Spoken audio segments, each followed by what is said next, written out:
मऊसा मल्लानी 4 वर्ष हेली आमको तो चाकरी फाकरी दौना कहले कोरोना होती अमक होती नाही पेंशन नाही चाकरी नाही किसी कहले आम कलेक्टर पाक लिखिक दौचु कलेक्टर पाक लिखिक देले कलेक्टर लिखिक देले 2 मास 2.5 मास खंडे हम कहते आज देवु काली देवु तुम घर को जा पुह सदा बेले आउची मु 2 थर आईली आज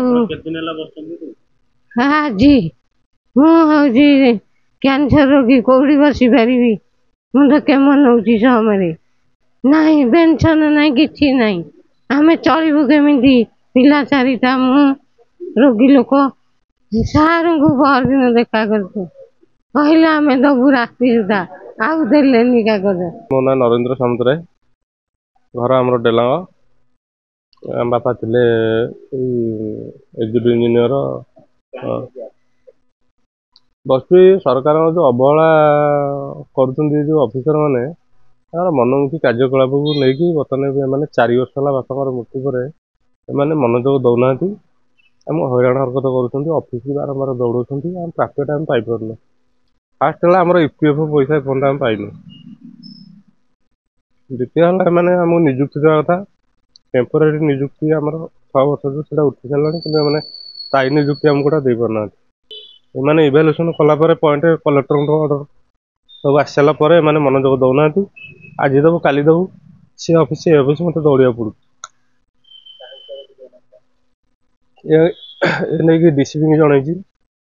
अनशन बस ईआईसी मुख्य जंत्री निर्माण को जन सीसी की जन चिठी आकार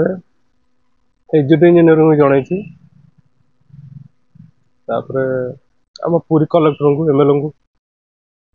मिनिस्टर पूर्त विभाग पृथ्वीराज श्रीजुक्त पृथ्वीराज हरिचंदन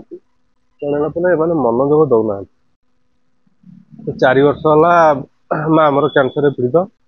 बारंबार दौड़ी ऑफिस स्थायी निजुक्ति बर्तमान मत मिल पारना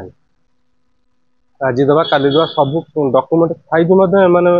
मनोवृत्ति दौना ऊपर अफसर कथा मानुना ये डीओ जी अच्छा सी कहते यहाँ हेनी सहीटा हेनी कागज पत्र सब सरिकी इनक्वारी सरिकी आसी सारा पर से मनोजोग दौना जहाँफल आमको अणदेखा कर कहते आज दबू काली दबू एमती खाली टाइम गढ़े चलते मु 4 वर्ष है दौड़ी ऑफिस की बारंबार दौड़ा पड़ू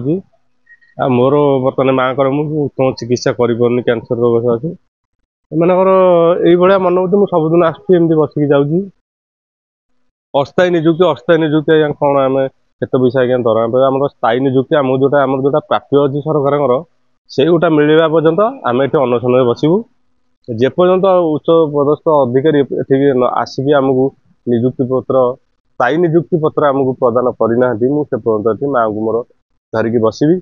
जदि मो माँ किसी असुविधा हुए से डीओ